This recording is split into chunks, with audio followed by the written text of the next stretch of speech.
आपका व्यापार बांध दिया, 4 दिन दुकान अच्छी चल रही है और 4 दिन बंद हो रही है, तो महाराज थोड़ी सी काली तिल्ली लेना, महाराज जी उसमें एक बमूल का कांटा लेना, काली तिल, बमूल का कांटा और किसी भी वृक्ष की 5 पत्तियां लेना महाराज, उसको लेकर अपने दुकान में, व्यापार में, या जिसको औषधि ना लग रही हो, जिसका स्वास्थ्य गड़बड़ हो रहा महाराज, उसका स्पर्श कराकर या 21 बार उस पर से उतार कर, और उतारना क्या नाम लेकर है? अवधूतेश्वर महादेव।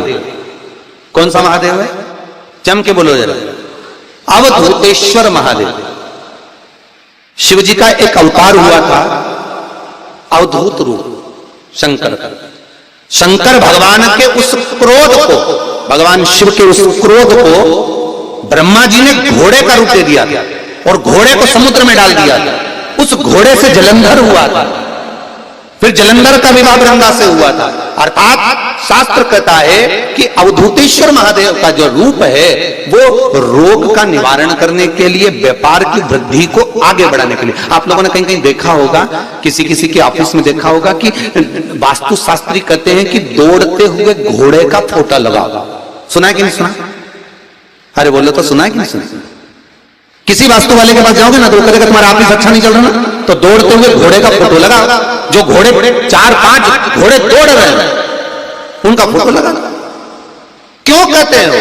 उसका कारण क्या है? वास्तु शास्त्री ऐसा क्यों बताते हैं कि दौड़ते हुए घोड़े का फोटो? उसका शास्त्र प्रमाण शिव महापुराण करती है महाराज कि शिव का एक रूप अवधूतेश्वर है, जिसको ब्रह्मा जी ने घोड़े का रूप दे दिया और घोड़े का रूप देकर उसको समुद्र में डाल दिया, जिससे जलंधर की उत्पत्ति हुई।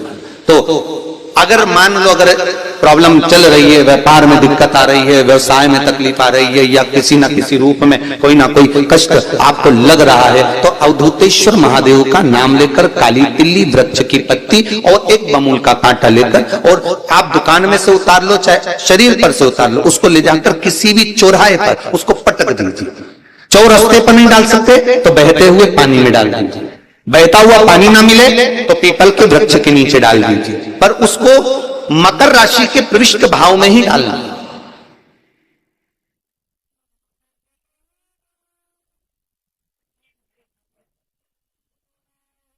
पृष्ठ भाव। किसी व्यक्ति ने मालूम पड़े कोई भूमि पर कब्जा कर लिया और नहीं छोड़ रहे, शमी पत्र की 5 पत्तियां। कितनी पत्तियां लेना है? 5। शमी पत्र की 5 पत्ती, बेल पत्र की 11 पत्ती। मकर राशि में प्रवेश करते समय सूर्य का स्मरण करते हुए सूर्य पे से 7 बार घुमाकर भगवान शिव का नाम मंत्र लेते हुए, जो शिव महापुराण का मूल मंत्र है, श्री, बोलिए जम के, श्री शिवाय नमस्तुभ्यम।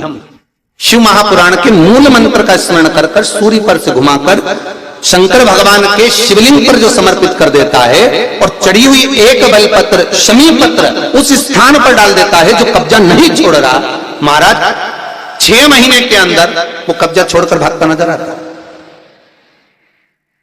उसको छोड़ना ही पड़ता है।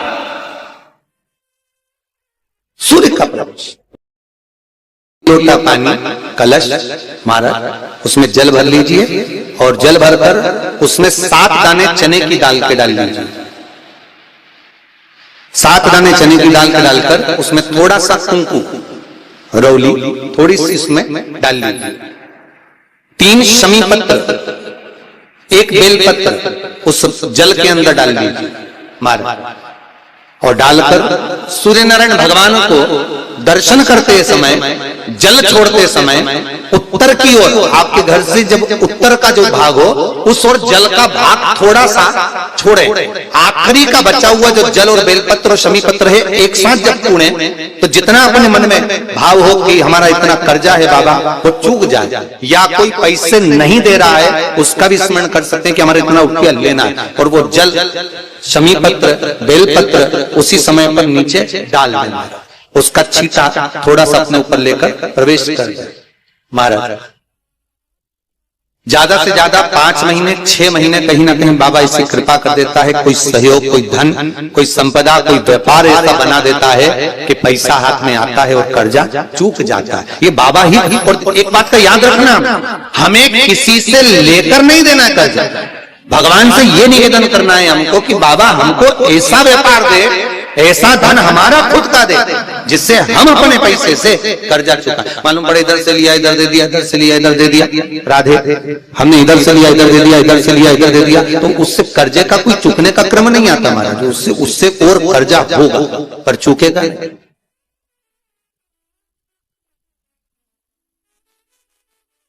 चुकेगा नहीं। हम इधर से उठाकर उधर दे रहे हैं बस ठीक है, उधर से उठाकर उधर दे रहे हैं तो ये चुकना नहीं, हमें प्राप्त करना। भगवान से कहो इतना हमको वैभव दे कि चुक जाए, चुके।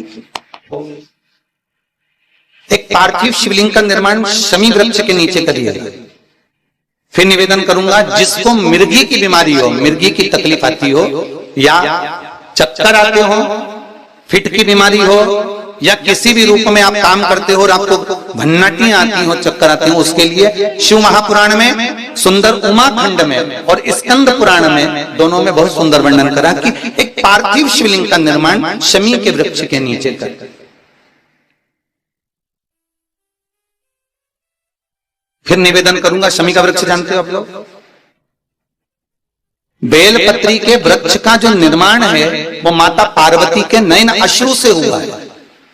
रुद्राक्ष के वृक्ष का जो निर्माण है वो शंकर भगवान के नयन अश्रु से हुआ है। और शमी वृक्ष का जो निर्माण है उमा और महेश, इन दोनों के मिलन से, दोनों के बैठने से, दोनों की वार्ता से जो नयन अश्रु बहा और दोनों का जो मिलन हुआ उससे शमी वृक्ष की उत्पत्ति हुई है महाराज। इसलिए सारे वृक्षों में अगर श्रेष्ठता दी जाती है, 33 कोटि देवताओं की पूजन में अगर कोई पत्ती चढ़ सकती है तो वो शमी की पत्ती चढ़ सकती है महाराज। शमी वृक्ष की पत्तियां चढ़ सकती है। बेलपत्री तो आप दुर्गा जी को चढ़ा दोगे, शिव जी को चढ़ा दोगे, गणेश जी को चढ़ा दोगे, विष्णु जी को चढ़ा दोगे, ब्रह्मा को नहीं चढ़ती बेलपत्र। तो बाकी की जैसे दुर्वा का रहता है, दुर्वा किन किन देवताओं को चढ़ती है, तो उसी तरह शमी पत्र की पत्तियां किसी भी देवी देवता को, किसी भी ग्रह देवता को आप समर्पित कर सकते, उसको स्वीकार।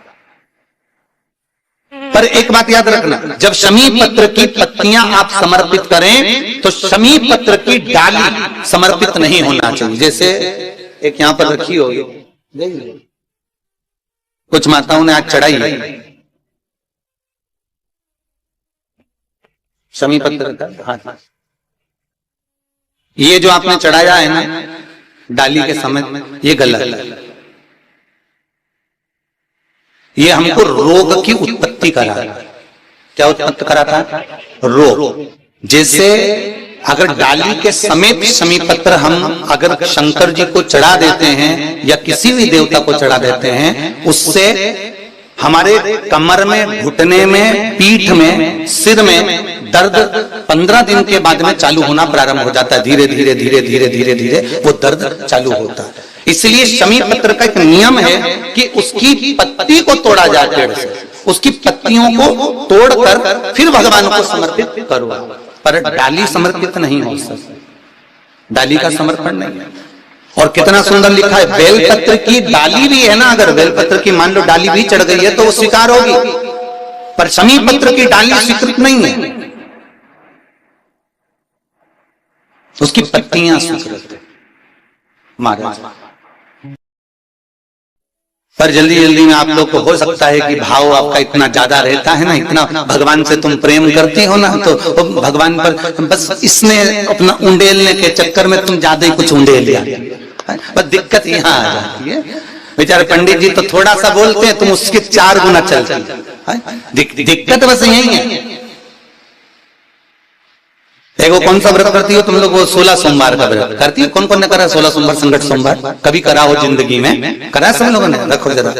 तो एक माता जी करेंगे, गुरुजी अब की बार हमारा जो संकट सोमवार का उपास है ना वो हमारा बेलपत्ती का है। हमने कहा बेलपत्ती का कैसा? हम बेलपत्री खाते और उससे उपास करते। फिर एक बोली कि हम मिश्री से संकट सोमवार करते। पर अगर स्कंद पुराण में देखोगे तो संकट सोमवार का उपास, 16 सोमवार का उपास केवल चूरमे का होता है, अर्थात मोटे मोटे रोट बनते हैं, फिर उसको मलते, उसमें गुड़ मिलाते हैं तल के, केवल चूरमे का।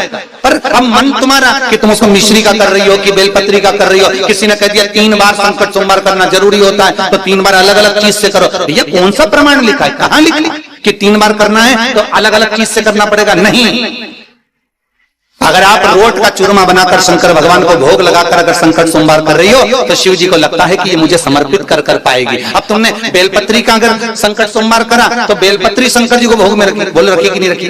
अरे बोलो तो भोग में 3 हिस्से तुमने बेलपत्री के करे तो शंकर जी को तुमने बेलपत्री खिलाई, तुमने भी बेलपत्री खाई। मिश्री का करा तो इतनी सी मिश्री तुमने शंकर जी को चढ़ाई। अगर चूरमा का करती तो शंकर जी भी कहते जा तेरी मनोकामना पूर्ण हो जाए। अब कई व्रत करे और बाद में क्या हमारी तो काम नहीं पूरी नहीं हुई, भगवान ने हमारी सुनी नहीं, तो भगवान के काय को सुनो, बेलपत्ती तो खवा काय को सुनो। लिखा था चूरमा, खिला रही बेलपत्री। मिश्री तक भी चल गया कि चलो भैया मिश्री खिलाई। अच्छा बोलो रे ईमानदारी से, तुम्हारे घर में मेहमान आए और तुम उसको अच्छे से ना तो बड़ा खिलाओ, ना समोसा खिलाओ, ना चाय पिलाओ, ना पानी की पूछो, दूसरी बार आएगा? नहीं आएगा ना। बस शंकर जी भी ऐसा, एक बार पकड़ाई में आ गया, दूसरी बार आता। अब